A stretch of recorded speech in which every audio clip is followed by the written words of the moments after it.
Okay, so I chose tune-up, and I'm going to use the LearnJazzStandards.com play along to try to demonstrate these ideas in motivic development. But if you know this play along, you know that tune-up is kind of fast, so I'm going to start with quarter notes and just try to get in what I can fit in. And there's different ways to practice this. You can pick a motif and play through that in all the keys of the tune or wherever it works. You can pick a motif and a retrograde, or a motif and an inversion, or a motif and a retrograde inversion, or any other combinations. And then eventually you want to be able to do any combination you want. Again, in these this particular pattern, there are only really two. So I'm just going to call it motif and retrograde, and going to play through it. So let's see what happens.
So again, this is pretty fast, so I took my time with it, started recording notes, and it sort of started to play eighth notes as felt more comfortable with the placement of everything. So the last step of practicing this and that practical application goes back to something I said earlier, which is this is not the end-all be-all to improvisation. It's not even something that you want to sort of exclusively do in a solo. But it is a way you can help yourself develop melodies. And, you know, the main point is, where do you get the ideas? Well, you get the ideas from the masters, you know, the greats who have done this for a very long time, or who have left us in this world and left this language for us to decipher, to figure out, to listen to live with, and so you know, what I end up doing is, after I become more comfortable with an idea and trying to flip it and turn it around and make sort of mechanical ideas work, is that I'll play through the tune and try to include the vocabulary I've worked on for years, or that I'm working on presently, aside from this development, and see if I can mix in this development to augment or supplement the vocabulary that helps us communicate with one another as jazz musicians. So let's do a little bit of that to see what happens.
So again, this is the just one idea, one approach that you can certainly mix in again with all of the fundamentals that you need to be undertaking as a jazz musician.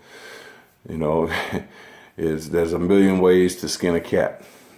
And so this is just one idea, and I hope that you enjoyed this presentation, and I hope that it's an idea that you can certainly explore, at least listen for in all of the great solos that you are checking out now. So if you want to know more, please look me up at my website, www.mitchbutlertrombone.com, and certainly get in touch with me, or you can find me on Facebook page, Twitter, Instagram, all of that stuff.